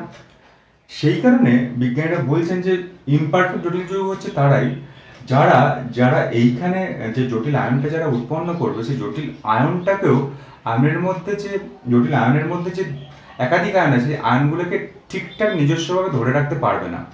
অর্থাৎ এখানে একটা দুটো আয়ন কিন্তু বেরিয়ে আসবে এবং এই কমপ্লেক্স থেকে কিন্তু এই কমপ্লেক্স আয়ন থেকে কিন্তু বেরিয়েছে। ধরো CD2+ বেরিয়ে এলো, CD2+ আয়নটা বেরিয়ে এসে এখানে সালফারের সঙ্গে যুক্ত হলো, CdS কে ফেলে দিল। এবং এটা কিন্তু সম্পূর্ণ হবে না, মানে অর্থাৎ CD2+ আয়ন যতগুলো CD2+ আয়ন মানে কমপ্লেক্স আয়ন উৎপন্ন করছে, মানে এই টোটাল কমপ্লেক্স আয়ন উৎপন্ন করছে, ধরো 100টা কমপ্লেক্স আয়ন উৎপন্ন করছে, এই 100টা কমপ্লেক্স আয়ন থেকে 4টে বা 5টা বা 10টা CD2+ কিন্তু বেরিয়ে আসতে পারছে। CD2+ বেরিয়ে এসে এখানে H2S এর সঙ্গে বিক্রিয়া করে CdS টা তৈরি করছে। আর যদি মনে করো সম্পূর্ণ CD বেরিয়ে যেত, CD2+ আকারে যদি আয়নে বিভক্ত হয়ে CD2+ যেমন বেরিয়ে গেল, আর CN-4CN- যেমন বেরিয়ে গেল, তাহলে তো সেটা ডাবল সল্ট হয়ে গেল, তাহলে তো কমপ্লেক্স সল্ট হলো না বলেছি। তাহলে এখানে যেহেতু CD2+, এখান থেকে কিছু CD2+ বেরিয়েছে, এখানে কিন্তু CdS এর সঙ্গে একটা যৌগ কিন্তু তৈরি করছে যার বর্ণ হচ্ছে ইয়েলো, এবং সেই কারণে এটাকে বলবো ইমপারফেক্ট জটিল যৌগ। অর্থাৎ জলীয় দ্রবণে সে তার নিজস্ব কমপ্লেক্স আয়নটাকে ঠিকঠাক ধরে রাখতে পারছে না এবং সেখান থেকে কিছু আয়নকে রিলিজ করে দেওয়ার ফলে এরা কিন্তু H2S এর সঙ্গে বিক্রিয়া করে বা যে কোনো অন্যান্য জায়গায় যে কোনো বিক্রিয়া ঘটিয়ে সেই বিক্রিয়াটা কিন্তু সাড়া দিচ্ছে। বুঝতে পারলে? অপরদিকে যদি আমরা এইটা দেখি যে K3CuCN4, K3CuCN4, তো এইখানে যদি আমরা দেখি K3CuCN4 এক্ষেত্রে কিভাবে ভাঙবে, 3K প্লাস আর এখানে কি হবে CuCN4 3 মাইনাস, এইভাবে ভাঙবে 3K প্লাস CuCN4 3 মাইনাস। তো এইখানে যদি তুমি H2S দাও, হাইড্রোজেন সালফাইড H2S দাও, তাহলে কিন্তু এইখানে Cu2 এর এখানে CuS বা Cu2S এর এখানে একটা পদক্ষেপ করার কথা ছিল। মানে যদি এটা যদি অসম্পূর্ণ যদি ইমপারফেক্ট জটিল যৌগ হতো তাহলে Cu2+ কে রিলিজ করতো, CO2 কে রিলিজ করলে এখানে CO2S এর একটা কালো একটা অধক্ষেপ পড়ার কথা ছিল, কারণ এখানে CO2 কে রিলিজ করতো। কিন্তু এক্ষেত্রে এই CuCN4 মাইনাস আয়ন ইনট্যাক্ট থাকবে। অর্থাৎ ইনট্যাক্ট মানে কি, অর্থাৎ তাদের নিজস্ব বৈশিষ্ট্যটাকে, কমপ্লেক্স আয়নের যে বৈশিষ্ট্যটাকে, যে কোনো আয়নকেই ভাঙবো না, তাই আয়নের বৈশিষ্ট্যটাকে বজায় রাখবে। এবং বজায় যদি রাখে তাহলে CuCN4 মাইনাস থেকে কিন্তু CO2 প্লাস আয়ন বেরোবে না। আর CO2 প্লাস আয়ন যদি না বেরোয় তাহলে H2S এর সালফারের সঙ্গে বিক্রিয়া করতে পারবে না, আর করতে যদি না পারে তাহলে CO2S এর অধক্ষেপও কিন্তু পড়বে না। এবং সেক্ষেত্রে এই K3CuCN4 কে আমরা বলবো পারফেক্ট কমপ্লেক্স কম্পাউন্ড। আর এইটা কি, এটা হচ্ছে ইমপারফেক্ট কমপ্লেক্স কম্পাউন্ড। বুঝতে পারলে? বেশিরভাগই পারফেক্ট কমপ্লেক্স কম্পাউন্ড হয়, এই একটা বা দুটো উদাহরণ হচ্ছে ইমপারফেক্ট। একটা উদাহরণ এখানে তোমাদের বলতে দেওয়া আছে, সেটা হচ্ছে ইমপারফেক্ট জটিল যৌগ, অর্থাৎ অসম্পূর্ণ বা খুঁত বিশিষ্ট জটিল যৌগ, তার মধ্যে খুঁত আছে, নিশ্চয়ই বুঝতে পারলে। যাই হোক, এটা তোমরা ভালো করে করবে। এইবার দেখো, এইবার একটা অত্যন্ত গুরুত্বপূর্ণ একটা আলোচনা করব, ভার্নার, বিজ্ঞানী ভার্নার। ভার্নার বলতে বাংলা বইতে ভার্নার দিয়েছে, কিন্তু এই কথাটা হচ্ছে ওয়ার্নার। ওয়ার্নার মানে ডেভিড ওয়ার্নার, আমাদের অস্ট্রেলিয়ার যে ওপেনার, বিধ্বংসী ওপেনার ডেভিড ওয়ার্নার, সেই ওয়ার্নারের কথাই মনে রাখো। ডেভিড ওয়ার্নার, এটা হচ্ছে ভার্নার, এটা হচ্ছে অ্যালফ্রেড ভার্নার, অ্যালফ্রেড ওয়ার্নার নিশ্চয়ই তোমরা দেখেছো ওয়ার্নারের টাকে কি লেখে, WERNER, ওয়ার্নারের সবর্গীয় তত্ত্ব, ওয়ার্নার্স কোঅর্ডিনেশন থিওরি, ওয়ার্নারের সবর্গীয় কোঅর্ডিনেশন তত্ত্ব, তো কোঅর্ডিনেশন তত্ত্ব। এবং এই যে অ্যালফ্রেড ওয়ার্নার, এইটা কিন্তু অ্যালফ্রেড ওয়ার্নারকে কোঅর্ডিনেশন কম্পাউন্ডের, কোঅর্ডিনেশন কেমিস্ট্রির জনক বলে ধরা হয়। ইনিই কিন্তু প্রথম কোঅর্ডিনেশন কম্পাউন্ডের যে ফরমেশনটা তিনি কিন্তু একটা পরীক্ষার মাধ্যমে তিনি কিন্তু দেখেছিলেন, এবং এর জন্য কিন্তু এই ওয়ার্নার কিন্তু নোবেল প্রাইজও পেয়েছিলেন। রসায়নে এই কোঅর্ডিনেশন কেমিস্ট্রির জনক কিন্তু হচ্ছে অ্যালফ্রেড ওয়ার্নার, এবং অ্যালফ্রেড ওয়ার্নার কিন্তু নোবেল প্রাইজও কিন্তু পেয়েছিলেন এই কোঅর্ডিনেশন কেমিস্ট্রির আবিষ্কারের জন্য। এবং এই কোঅর্ডিনেশন কেমিস্ট্রি কিভাবে তিনি আবিষ্কার করলেন, খুব এতক্ষণ তো আলোচনা করলাম, তার কিন্তু প্রথম যে ধারণা যে বিজ্ঞানীর মধ্যে এসেছিল তিনি হচ্ছেন অ্যালফ্রেড ওয়ার্নার। এবং তিনি কি বলেছিলেন, তিনি একটা পরীক্ষা করলেন। পরীক্ষাটা হচ্ছে এইরকম, যে এখানে COCl3.6NH3, এইটা একটা ডাবল সল্ট রূপে, তখন এটাকে মনে করা হতো এটা একটা ডাবল একটা যৌগ, অর্থাৎ দ্বিযৌগ, অর্থাৎ ওই ডাবল সল্টের মতো। এখানে সল্ট হিসাবে NH3 ঠিক সল্ট নয়, দুটো মৌলিক যৌগ যুক্ত হয়ে একটা উচ্চতর ক্রমের একটা যৌগ তৈরি করেছে। এটা হচ্ছে একটা দ্বিক্রমের যৌগ। তো দ্বিক্রমের যৌগ দু রকমের হতে পারে, একটা হচ্ছে ডাবল সল্ট এবং একটা হচ্ছে কমপ্লেক্স সল্ট। তো এইটাকে তিনি মনে করেছেন দ্বিযৌগ, এরকম ভাবে মনে করেছিলেন যে দ্বিযৌগ দুটো জাস্ট দ্বিযৌগ, তুমি এই কনসেপ্টে মনে করো, দুটো যৌগ পরস্পর এসে জুড়ে গেল, এটার এক মোল, এটার 6 মোল জুড়ে গিয়ে এই COCl3.6NH3 তৈরি হয়ে গেল। এটা তৈরি হলো, এবং তিনি একটা মিশ্রণ করলেন, আরেকটা মিশ্রণ করলেন COCl3.5NH3, এই মিশ্রণটা করলেন, যে এটার 1 মোল আর এটার 6 মোল, এটার 1 মোল, এটার 5 মোল। আর এখানে তিনি করলেন COCl3, আরেকটা করলেন .4NH3, এই তিনটে নিয়ে তিনি পরীক্ষা করলেন। COCl3.6NH3, COCl3.5NH3, COCl3.4NH3, এই তিনটে কম্পাউন্ড অর্থাৎ যৌগ নিয়ে তিনি পরীক্ষা করছিলেন। এবং পরীক্ষা করে তিনি কি দেখলেন, পরীক্ষা করলেন এখানে AgNO3, silver nitrate, AgNO3 solution, AgNO3 দ্রবণ, AgNO3 সলিউশন বা দ্রবণ, AgNO3 সলিউশন, জলীয় দ্রবণ, AgNO3 সলিউশন এর মধ্যে দিয়ে পাস করানোর চেষ্টা করলেন। AgNO3 সলিউশন বা AgNO3 এর মধ্যে পাস করার চেষ্টা করলেন। এবং করে তিনি দেখলেন যে AgNO3 সলিউশন পাস করার চেষ্টা করলেন, এবং করে তিনি দেখলেন যে এইটাতে মধ্যে সবসময় এই বিক্রিয়া তোমরা করেছো, যখন এখানে সিলভার থাকে আর যেখানে ক্লোরিন থাকে, তখন কিন্তু সিলভার ক্লোরাইডে একটা সাদা অধক্ষেপ পড়ে। তো এখানে তিনি অধক্ষেপ পেলেন, সিলভার ক্লোরাইডে অধক্ষেপ পেলেন, এবং সেই অধক্ষেপের পরিমাণ কত, 3 মোল পেলেন। বাহ, 3 মোল তিনি পেলেন, খুব সুন্দর। কারণ এখানে তো 3টেই ক্লোরিন আছে, এই 3টে যখন ক্লোরিন আছে তাহলে 3টে ক্লোরিন এখানে এজির সঙ্গে যুক্ত হয়েছে, এজির সঙ্গে যুক্ত হয়ে 3AgCl তৈরি করে দিয়েছে, খুব সুন্দর। HCl তৈরি করে 3AgCl, এটা তো আমার পরীক্ষার সঙ্গে মিলেও গেছে 3AgCl। কিন্তু তিনি যখন এখানে এজেন্টে সলিউশন তৈরি করলেন, এজেন্টে সলিউশন দিলেন, তখন তিনি পেলেন 2 মোল AgCl, 2 মোল AgCl পদক্ষেপ পেলেন।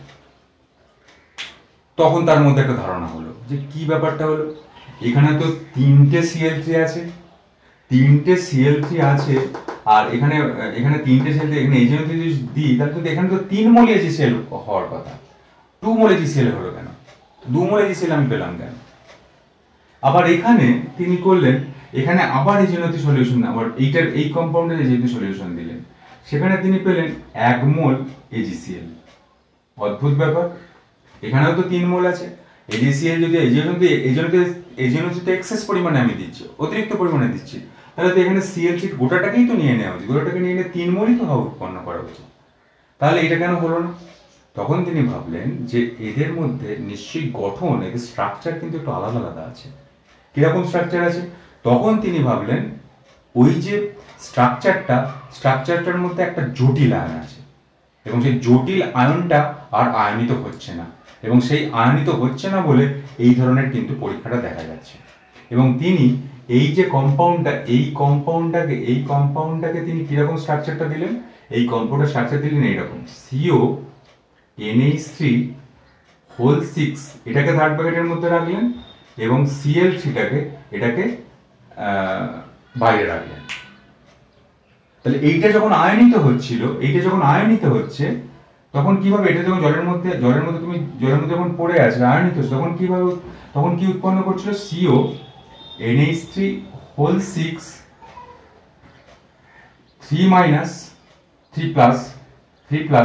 3Cl- এটা উৎপন্ন করছিল জলের মধ্যে, এই অবস্থায় ছিল।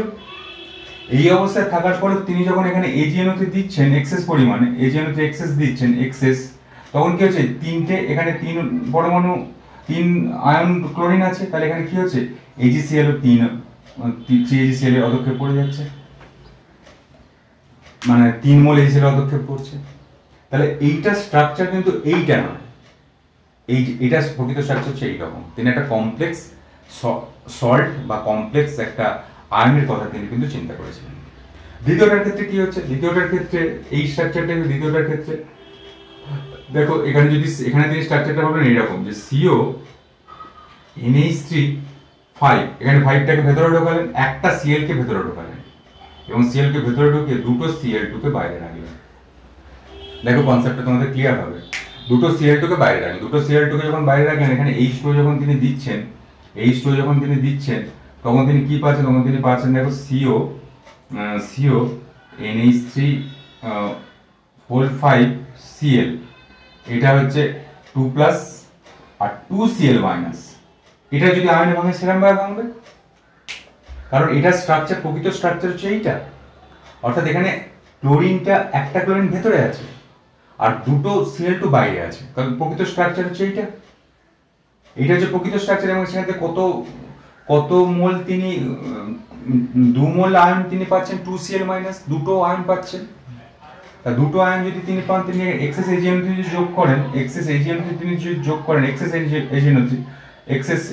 যোগ করেন, তাহলে এখানে কি পাচ্ছেন? 2 মোল AgCl পাচ্ছেন। অর্থাৎ এইটার প্রকৃত গঠন হচ্ছে এইটা।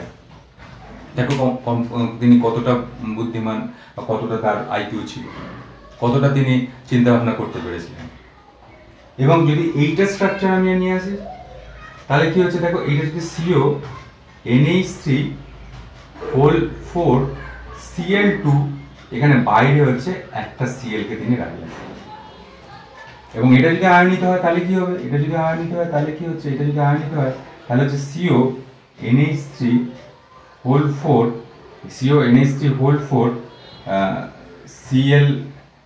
Cl2 এই আয়নে থাকবে, ভেতরে 2+ হিসেবে থাকবে, আর এখানে বাইরে একটা Cl- আয়ন হিসেবে থাকবে। এই বাইরে যেটা থাকবে একটা Cl- আয়ন হিসেবে থাকবে। এবং আয়নিত থাকার পরে এই একটা Cl মাইনাস আয়নে তুমি যদি এজেন্ট যোগ করো, একটা Cl মাইনাস আয়নে তুমি এজেন্ট যোগ করো, তাহলে কত মোল পাবে? এখন 1 মোলই পাবে HCl, 1 মোলই তুমি HCl পদক্ষেপ পাবে, 1 মোল HCl পদক্ষেপ পাবে, অর্থাৎ 1 মোল HCl পদক্ষেপ পাবে এবং তার পরীক্ষার সঙ্গে মিলেও গেল, তার স্ট্রাকচারটা তুমি তৈরি করলে এরকম ভাবে।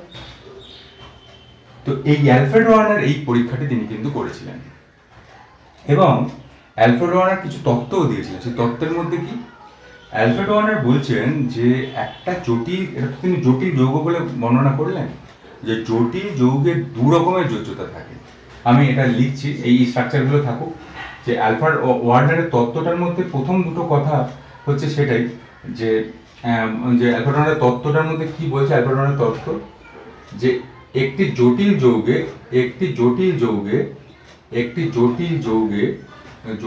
যৌগে সিএমএ মানে কি সেন্ট্রাল মেটাল অ্যাটমের সিএমএ দু ধরনের যোজ্যতা পাওয়া যায়, দু ধরনের যোজ্যতা দেখতে পাওয়া যায়, যোজ্যতা পাওয়া যায়। দু ধরনের যোজ্যতার মধ্যে এক নম্বরটা কি? এক নম্বরটা হচ্ছে, একে বলছেন তিনি এ হচ্ছে প্রাইমারি ভ্যালেন্সি বা মুখ্য যোজ্যতা, প্রাইমারি ভ্যালেন্সি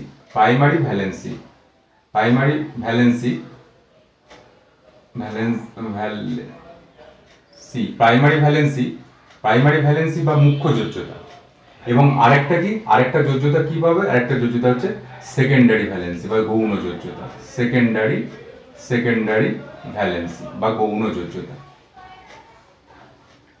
এবং দেখো এই প্রাইমারি যোজ্যতা এবং দু ধরনের যোজ্যতা তিনি চিন্তা করলেন, যে প্রাইমারি যোজ্যতা এবং সেকেন্ডারি যোজ্যতা, সেকেন্ডারি ভ্যালেন্সি, মুখ্য যোজ্যতা এবং গৌণ যোজ্যতা, প্রাইমারি ভ্যালেন্সি, সেকেন্ডারি ভ্যালেন্সি।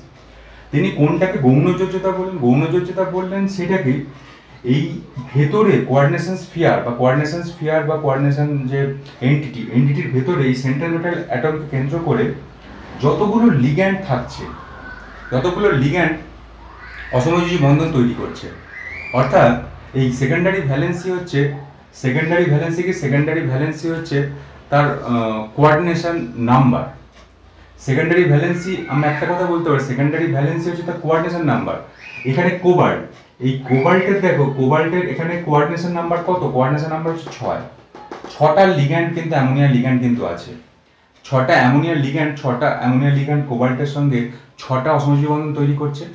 অর্থাৎ এক্ষেত্রে কোবাল্টের সেকেন্ডারি ভ্যালেন্সি কি হবে? কোবাল্টের সেকেন্ডারি ভ্যালেন্সি হবে 6 এবং এটা নির্দিষ্ট। একটা কোনো মৌলের পরমাণুর সেন্ট্রাল মেটাল অ্যাটমের সেকেন্ডারি ভ্যালেন্সির পরিমাণটা কিন্তু নির্দিষ্ট। দেখো এটার ক্ষেত্রেও 6, আর এটার ক্ষেত্রে কি? এটার ক্ষেত্রে দেখো এখানে কোবাল্টের লিগ্যান্ড কটা? এখানে 5টা আর এখানে একটা, 6টাই কিন্তু হচ্ছে। এটার ক্ষেত্রে এই কোবাল্টের কি হচ্ছে? এই কোবাল্টের এইটা 4টে, এইটা হচ্ছে 2টো, এটা হচ্ছে 4টে, এটা হচ্ছে 2টো, অর্থাৎ এখানে কিন্তু 6টা হচ্ছে। অর্থাৎ এখানে secondary valency fulfil by ligand. Secondary valency তুমি এখানে লেখো যে fulfilled by ligand. Secondary valency কে সম্পৃক্ত করবে? লিগ্যান্ড দ্বারা সম্পৃক্ত হবে এবং ইট ইজ ডেফিনিট, এটা একটা নির্দিষ্ট, it is definite. Secondary fulfilled by ligand এবং ইট ইজ ডেফিনিট, নির্দিষ্ট, এটা নির্দিষ্ট, ফুলফিল বাই লিগ্যান্ড এবং ইট ইজ ডেফিনিট, মানে একটা নির্দিষ্ট কিন্তু এর মান আছে। এবং এই সেকেন্ডারি ভ্যালেন্সি কিন্তু নন আয়োনাইজেবল। দেখো তুমি যখন এই সেকেন্ডারি ভ্যালেন্সিকে, মানে তুমি যদি এই যৌগটাকে তুমি যদি জলের মধ্যে ফেলো, তাহলে তুমি সেকেন্ডারি ভ্যালেন্সি কিন্তু আয়োনাইজ হচ্ছে কি? সেকেন্ডারি ভ্যালেন্সি আয়োনাইজ হচ্ছে না। সেকেন্ডারি ভ্যালেন্সি দ্বারা যে লিগ্যান্ডটা তো সেকেন্ডারি ভ্যালেন্সি করছে বা গৌণ যোজ্যতা করছে, এবং সেইটা কি আয়নিত? সেকেন্ডারি ভ্যালেন্সি এই অ্যামোনিয়াকে আয়নিত হচ্ছে? অ্যামোনিয়া আয়নিত হচ্ছে না। তাহলে অ্যামোনিয়া যদি আয়নিত না হয়, তাহলে এক্ষেত্রে সেকেন্ডারি ভ্যালেন্সিটাকে আমরা, সেকেন্ডারি ভ্যালেন্সি আরেকটা নামও আছে যে নন আয়োনাইজেবল ভ্যালেন্সি, অর্থাৎ এখানে কিন্তু আয়ন ফর্মে উৎপন্ন হচ্ছে না। মানে এটা NH3 টোটাল একটা কমপ্লেক্স আয়ন উৎপন্ন করছে, কিন্তু NH3 কে আয়ন উৎপন্ন করছে, NH3 আয়ন উৎপন্ন করছে না। এবং এটা যে ইট ইজ ডেফিনিট, এবং আরেকটা হচ্ছে সেকেন্ডারি ভ্যালেন্সি আরেকটা বৈশিষ্ট্য হচ্ছে নন আয়োনাইজেবল, অর্থাৎ এটা কিন্তু নন আয়োনাইজেবল, অর্থাৎ এটা কিন্তু আয়নিত হয় না। এটা সেকেন্ডারি ভ্যালেন্সি, বুঝতে পারলেন? সেকেন্ডারি ভ্যালেন্সি কি? Secondary valency fulfil by ligand, ligand দ্বারা ফুলফিল হবে, সম্পৃক্ত হবে। এবং সেকেন্ডারি ভ্যালেন্সি এটি ডেফিনিট, সেকেন্ডারি ভ্যালেন্সির মানটা নির্দিষ্ট। আর নন আয়নাইজেবল, এটা কিন্তু আয়নাইজেবল নয়। এবার আছে প্রাইমারি ভ্যালেন্সির কথা। প্রাইমারি ভ্যালেন্সি কি হবে? প্রাইমারি ভ্যালেন্সি এই সেন্ট্রাল মেটাল অ্যাটমের প্রাইমারি ভ্যালেন্সি কি হবে? এই সেন্ট্রাল, এই দেখো এখানে কোবাল্টের সেকেন্ডারি ভ্যালেন্সি কিন্তু সব ক্ষেত্রে হচ্ছে 6, এটাও 6, এটাও 6, এটাও 6। প্রাইমারি ভ্যালেন্সি কি হবে? প্রাইমারি ভ্যালেন্সি 1 নম্বর লেখো, প্রাইমারি ভ্যালেন্সি হচ্ছে মূলত সেই আয়নটার চার্জ, সেই যে মেটালটার চার্জই হচ্ছে প্রাইমারি ভ্যালেন্সি। সেই মেটালটার চার্জ, সেই মেটাল চার্জ, ওই মেটালের উপর চার্জ, সেন্ট্রাল মেটাল অ্যাটমের সেন্ট্রাল মেটাল অ্যাটম এর চার্জ যেটা হবে সেটাই তার প্রাইমারি ভ্যালেন্সি হবে। এবং তুমি এটা একদম নিশ্চিতভাবে দেখো, তো এই ক্ষেত্রে প্রাইমারি ভ্যালেন্সি মানে চার্জ, এই ক্ষেত্রে দেখো এই যে Cl3 মাইনাসের জন্য কিন্তু এই কোবাল্টের একটা কিন্তু চার্জ আসছে। এখানে কিন্তু CO NH3 এটা তো NH3 চার্জটা আমি বললাম NH3 চার্জটা হচ্ছে 0। তাহলে Cl3 এটা যখন আয়নিত হচ্ছে 3Cl এর জন্য এর কিন্তু একটা চার্জ কিন্তু আসছে। তো এই কোয়ান্টেশন এন্টিটি সেটা হচ্ছে কি? সেটা হচ্ছে 3+। এবং এই 3+ চার্জটা কোথা থেকে এসেছে? 3+ চার্জটা এসেছে কিন্তু অ্যামোনিয়া থেকে নয়, অর্থাৎ এখানে অ্যামোনিয়া লিগ্যান্ড থেকে নয়, চার্জটা এসেছে কোবাল্ট থেকে। এবং এই কোবাল্ট থেকে যে চার্জটা আসছে, সেই চার্জটার জন্য দায়ী কি? চার্জের জন্য কোবাল্টের উপর যে 3+টা আসছে, এই চার্জের জন্য দায়ী কে? এই চার্জের জন্য দায়ী হচ্ছে এই যে এর ক্যাটায়ন বা অ্যানায়ন, অর্থাৎ এখানে যে যখন জলীয় দ্রবণে যখন পড়ছে তখন যে আয়নটা ভাঙছে, সেই আয়নটাই হচ্ছে এখানে এই কোবাল্টের উপর চার্জের জন্য দায়ী। অর্থাৎ এই আয়নটা ভেঙে যখন চার্জ উৎপন্ন করছে, সেটা মেবি নেগেটিভ হতে পারে, এক্ষেত্রে নেগেটিভ বা এক্ষেত্রে পজিটিভ হতে পারে। সেই নেগেটিভ বা পজিটিভ চার্জই এই যে কোবাল্টের বা সেন্ট্রাল মেটাল অ্যাটমের চার্জের জন্য দায়ী। এবং সেক্ষেত্রে এই কোবাল্টের উপর যে চার্জটা আসছে, সেই চার্জটাকেই আমরা বলবো প্রাইমারি ভ্যালেন্সি। এবং ইটস এ আয়নাইজেবল ভ্যালেন্সি। আয়নাইজেবল ভ্যালেন্সি কারণ কি? কারণ এখানে তো আয়নাইজেশন ঘটার ফলেই এটার উপর চার্জ আসছে কোয়ার্ডিনেশন এন্টিটিতে। কারণ এখানে যখন এটাতে তো কোনো চার্জ নেই, এটা যখন আয়নাইজ হচ্ছে তখনই তো কোয়ার্ডিনেশন এন্টিটিতে চার্জ আসছে। কোয়ার্ডিনেশন এন্টিটিতে চার্জ আসছে মানে ওই সেন্ট্রাল মেটাল অ্যাটমটাতেও চার্জ আসছে। এবং সেই কারণে যেহেতু এই দিকের পার্টটা যেহেতু আছে, এই দিকের পার্টটা যেহেতু আয়নিত হয়ে যাচ্ছে এবং আয়নিত হওয়ার ফলেই চার্জ আসছে, সুতরাং এবং সেই চার্জটাই হচ্ছে সেন্ট্রাল মেটাল অ্যাটমের প্রাইমারি যোজ্যতা, অর্থাৎ প্রাইমারি ভ্যালেন্সি। সুতরাং এইটা হচ্ছে আয়নাইজেবল ভ্যালেন্সি, অর্থাৎ এখানে কিন্তু আয়নীভবন ঘটনাটি ঘটছে। অর্থাৎ এখানে CM এর চার্জ হচ্ছে প্রাইমারি ভ্যালেন্সি, আর এটা আয়নাইজেবল, এটা কিন্তু আয়নাইজেশন ঘটনা কিন্তু এখানে ঘটছে, ইটস আয়নাইজেবল, অর্থাৎ আয়নাইজেশন ঘটনা কিন্তু এখানে ঘটছে। সুতরাং এটা আয়নাইজেবল। সুতরাং এই ক্ষেত্রে দেখো, এক্ষেত্রে এই কোবাল্টের চার্জ কত? কোবাল্টের চার্জ হচ্ছে এখানে এই Cl3টা ভেঙে কত হচ্ছে? -3। তাহলে এই কোবাল্টের চার্জ কত? +3। তাহলে এখানে এই কোবাল্টের প্রাইমারি ভ্যালেন্স, প্রথম ক্ষেত্রে এই কোবাল্টের প্রাইমারি ভ্যালেন্সি কত? প্রাইমারি ভ্যালেন্সি হচ্ছে +3। কোবাল্টের উপর যে চার্জটা আছে সেটাই তার প্রাইমারি ভ্যালেন্সি। আর সেকেন্ডারি ভ্যালেন্সি কত? সেকেন্ডারি ভ্যালেন্সি লিগ্যান্ড যতগুলো থাকবে ততই তার সেকেন্ডারি ভ্যালেন্সি। এবং ইট ইজ নট ডেফিনিট নয় কেন? দেখো এই যে এই কম্পাউন্ডটাতে তো কোবাল্ট আছে। এখানে কোবাল্টের প্রাইমারি ভ্যালেন্সির মান কি হবে? প্রাইমারি ভ্যালেন্সির মান কি হবে? দেখো এখানে কোবাল্টের প্রাইমারি ভ্যালেন্সির মান হবে, এই কোবাল্টকে ধরো, আমি কোবাল্টের চার্জটা ধরে নিচ্ছি x, ধরে নাও x, এবং এই NH3 এর চার্জটা ধরে নিচ্ছি আমি 0, এবং এখানে Cl এর চার্জ হচ্ছে -1, আর এই Cl2 কি? এই Cl2 হচ্ছে -1 করে কত? -2 আমি ধরে নিলাম। মানে Cl2 তে তো -2Cl হচ্ছে, মানে -2 আসছে। এবার যদি এই x এর চার্জ হয়, x এর চার্জ কত হবে? x এর চার্জ হবে, দেখো x এর চার্জ কত হচ্ছে? x এর চার্জ হচ্ছে এক্ষেত্রে এখানে x -1 -2 is equal to 0। x আছে, এখানে একটা 0 আছে, x + 0 -1 -2 is equal to 0। এটা তো চার্জ হয়েছে। তাহলে এবার x এর উপর চার্জ কি আছে? x এর উপর চার্জ আছে +3, x এর উপর চার্জ আছে +3। সুতরাং এখানে দেখো যে চার্জটা আসছে এক্স এর উপর চার্জ আছে +3 এবং এই +3টা এখানে +3টা এটা কিন্তু এখানেও +3 আসছে এখানেও +3 আসছে। এটার ক্ষেত্রে কিন্তু একই হচ্ছে, মানে এটার ক্ষেত্রে একই হচ্ছে যে প্রাইমারি ভ্যালেন্সিটার কোনো পরিবর্তন হচ্ছে না, কিন্তু অন্যান্য জায়গাতে কিন্তু প্রাইমারি ভ্যালেন্সি মানের কিন্তু পরিবর্তন কিন্তু দেখা যায়। এবার দেখো এটা যে আমি বলছি, তো এটা হলো এইরকম। আর এটার ক্ষেত্রে চার্জ কি হবে, এটার ক্ষেত্রে প্রাইমারি ভ্যালেন্সি কি হবে, যদি এটার ক্ষেত্রে তো +3 দেখা দিল, এটার ক্ষেত্রেও +3, এটার ক্ষেত্রে কত হবে প্রাইমারি ভ্যালেন্সি, এটার ক্ষেত্রে দেখো প্রাইমারি ভ্যালেন্সি, এটার যদি আমি x ধরি, এটার ক্ষেত্রে যদি 0 ধরি, এইটা হচ্ছে -2, এটা হচ্ছে -1, এটার ক্ষেত্রে প্রাইমারি ভ্যালেন্সির মান আসছে কিন্তু +3, এটার ক্ষেত্রে প্রাইমারি ভ্যালেন্সির মান আসছে +3। এবং এরা হচ্ছে আইসোমার, এরা আইসোমার বলে +3 মানটা আসছে, কারণ এদের পরবর্তীকালে পড়বো যে যখন এটা আইসোমার বলে এরা +3 মানটা আসছে, তোমরা বুঝতে পারো পরবর্তীকালে। কিন্তু যখন এরা আইসোমার হবে না, আইসোমার না থাকা অবস্থাতে যখন কোবাল্ট জড় এখানে Cl এর জায়গায় যদি SO4 2 এর সঙ্গে যুক্ত থাকবে, তাহলে তো এখানে কোবাল্টের চার্জটা তো চেঞ্জ হয়ে যেত, মানে কোবাল্টের চার্জটা যদি চেঞ্জ হয়ে যেত তাহলে কিন্তু এটা তাহলে প্রাইমারি ভ্যালেন্সি কিন্তু চেঞ্জ হয়ে যেত, কিন্তু কোবাল্টের সেকেন্ডারি ভ্যালেন্সি কিন্তু নির্দিষ্ট থাকবে। আমি যখন আইসোমার হবে তখন নিশ্চয়ই বুঝতে পারবো এরা পরস্পর আইসোমার বলে এদের কোবাল্ট এটা চার্জটা নির্দিষ্ট আছে, কিন্তু সবসময় কিন্তু ডেফিনিট চার্জ কিন্তু থাকে না, মানে নির্দিষ্ট চার্জ কিন্তু প্রাইমারি ভ্যালেন্সির যে নির্দিষ্ট মান সবসময় কিন্তু হয় না, প্রাইমারি ভ্যালেন্সির নির্দিষ্ট মান কিন্তু সবসময় দেখা যায় না, বুঝতে পারলে? তাহলে এই হচ্ছে primary valency, it is not definite. আমি বলছি নট ডেফিনিট, নির্দিষ্ট নয়,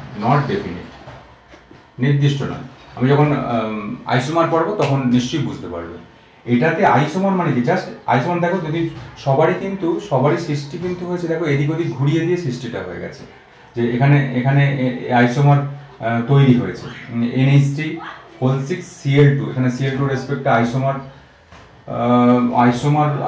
জাতীয় হয়েছে। তো এরা পরস্পর যেহেতু আইসোমার জিনিস হয়েছে, সুতরাং আইসোমার জাতীয় হয়েছে, তাহলে সুতরাং এই ক্ষেত্রে এরা কিন্তু প্রাইমারি ভ্যালেন্সির মানটা কিন্তু নির্দিষ্ট, এদের ক্ষেত্রে নির্দিষ্ট হলো, কিন্তু আইসোমার যখন হয়ে যাবে তখন কিন্তু এর মানটা কিন্তু নির্দিষ্ট আসবে না, এটাই আমি বলতে চাই। সুতরাং এটা নট ডেফিনিট প্রাইমারি ভ্যালেন্সির মানটা। এবং দেখো এই ক্ষেত্রে এই প্রাইমারি ভ্যালেন্সিকে কিভাবে বা সেকেন্ডারি ভ্যালেন্সি কিভাবে প্রকাশ করা হয়, দেখো এটার ক্ষেত্রে যদি আমি প্রকাশ করি তাহলে কিভাবে প্রকাশ করব, এটার ক্ষেত্রে এই যে সেকেন্ডারি ভ্যালেন্সিকে প্রকাশ করা হয় একদম প্লেন, একদম লাইন দ্বারা, একটা পুরো লাইন দ্বারা প্রকাশ করা হয়।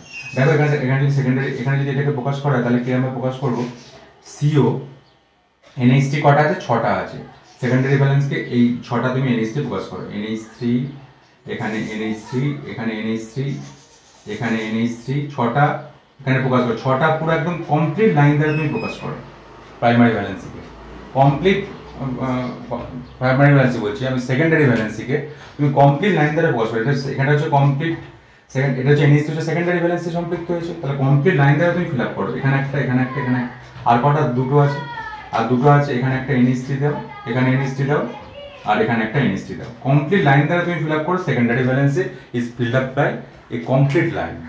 বাট প্রাইমারি ভ্যালেন্সি এখানে এখানে প্রাইমারি ভ্যালেন্সি কার জন্য, সেই CL3 জন্য প্রাইমারি ভ্যালেন্সি এসেছে, এই CL3 প্রাইমারি ভ্যালেন্সি কিন্তু ডটেড লাইন দ্বারা প্রকাশ করতে হবে, ডটেড লাইন দ্বারা তুমি যেদিকে খুশি ডটেড লাইন দাও, এখানে যেদিকে খুশি ডটেড লাইন দাও, dot dot dot dot dot dot দাও, এখানে যেদিকে খুশি dot dot dot dot dot dot যেদিকে খুশি দাও, এবং এখানে একটা CL করো, এদিকে একটা CL করো, ডট লাইন দাও, এদিকে একটা CL করো, আর এদিকে একটা CL করো, ডট লাইন দাও, একটা CL করো। এটা হচ্ছে এই যে যৌগটা লিখেছে, যৌগটার হচ্ছে স্ট্রাকচার হচ্ছে এইরকম, অর্থাৎ এখানে সেকেন্ডারি ভ্যালেন্সি একদম পুরো লাইন, কমপ্লিট লাইন, আর প্রাইমারি ভ্যালেন্সি ডটেড লাইন।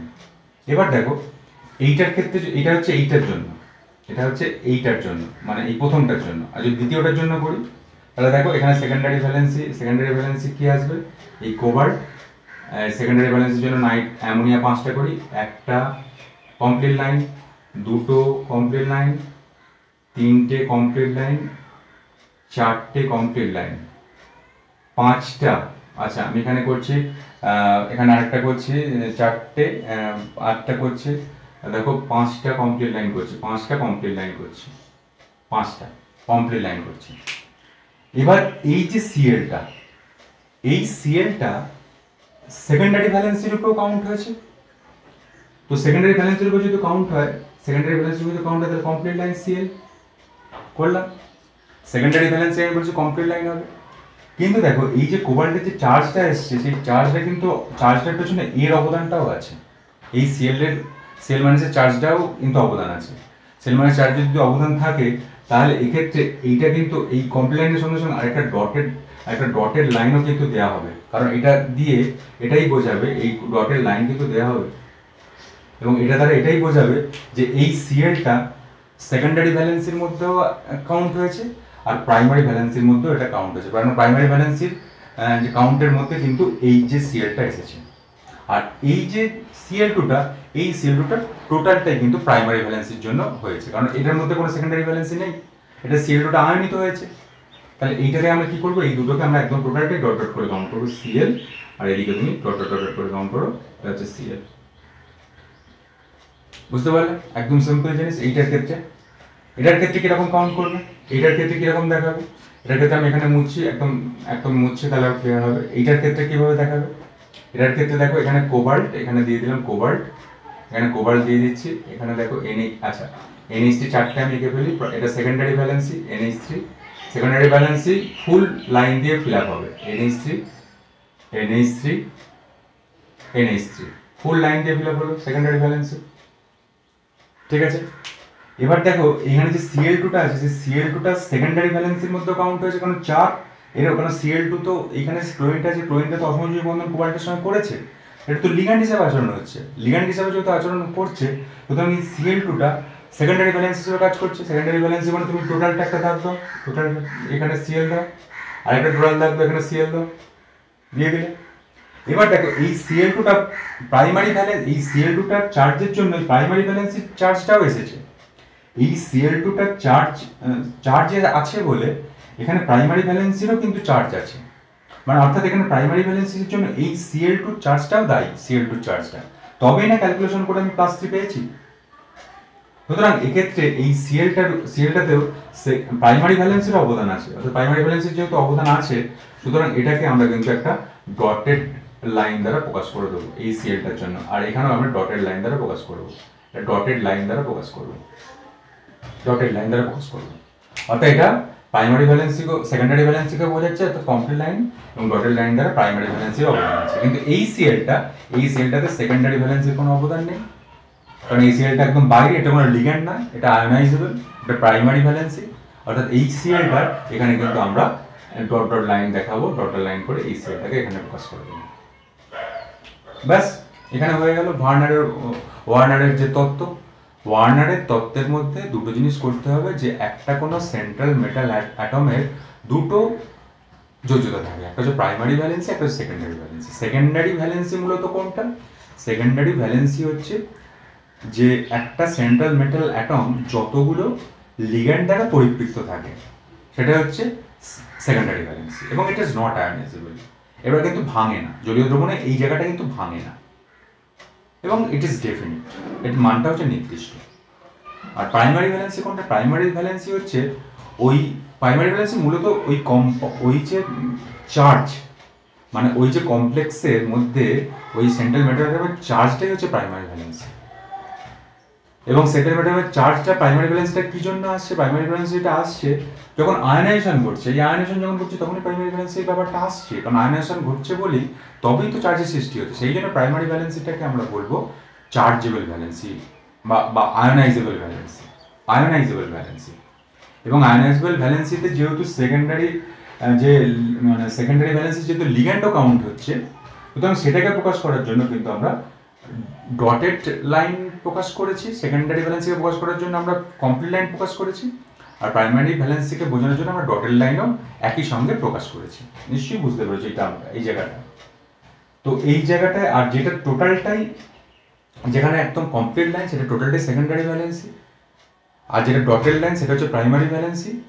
আর যেখানে দেখবে কমপ্লিট এবং ডটেড দুটো লাইনই আছে, অর্থাৎ সেটা মানে যে এই যে এখানে যে পরমাণুটা আছে, সেই পরমাণুটা লিগ্যান্ড হিসেবে আচরণ করেছে, অর্থাৎ সেকেন্ডারি ভ্যালেন্সির জন্যও দায়ী, এবং এটা ওই পরমাণুর চার্জের জন্যও দায়ী, অর্থাৎ প্রাইমারি ভ্যালেন্সের জন্যও দায়ী। সেই জন্যে ওই ডটের লাইন দ্বারা আমাদের কিন্তু একটা দুটো জিনিস প্রকাশ করতে হয়েছে, এই জিনিসটাকে, এই সেলটাকে প্রকাশ করতে হয়েছে। এই যে আমরা Cl2টা করলাম, এই Cl2টাকে এই যে এখানে আমরা করলাম, এই Clটাকে দেখো দুটো Cl2 ডটের লাইন দ্বারা প্রকাশ করেছে। নিশ্চয়ই ব্যাপারটা বুঝতে পারলে। আমি একদম বলছি এইটার সঙ্গে এইটা স্ট্রাকচার, এইটার সঙ্গে এইটা স্ট্রাকচারটা হচ্ছে এইটা, সবগুলো কিন্তু কপি করবে। তো আজকে অনেকটা বড় হলো জিনিস, অনেকটাই কম জিনিস হলো, তোমরা এরপরে ভালো করে করবে। তো এরপরে আমরা যেটা করবো সেটা হচ্ছে ডেন্টিসিটি আজকে আলোচনা করবো ভেবেছিলাম, আজকে আলোচনা আর হচ্ছে না। এর পরের দিন আমরা ডেন্টিসিটি আলোচনা করবো পরের এপিসোডটা, এবং ডেন্টিসিটির সঙ্গে সঙ্গে আমরা যেটা আলোচনা করবো সেটা হচ্ছে এফেক্টিভ অ্যাটমিক নাম্বার রুল, দুটোই আলোচনা করবো। আজকে এই পর্যন্তই। এরপর আমি নতুন এপিসোড নিয়ে আসি, ততক্ষণ এইগুলো ভালো করে প্র্যাকটিস করো, দেখবে এই জিনিসগুলো ক্লিয়ার হয়েছে। এরপরে আমি কিছু কোশ্চেন অ্যান্সারও করাবো এরপরের দিন। আজকে এই পর্যন্ত, ভালো থেকো, ধন্যবাদ।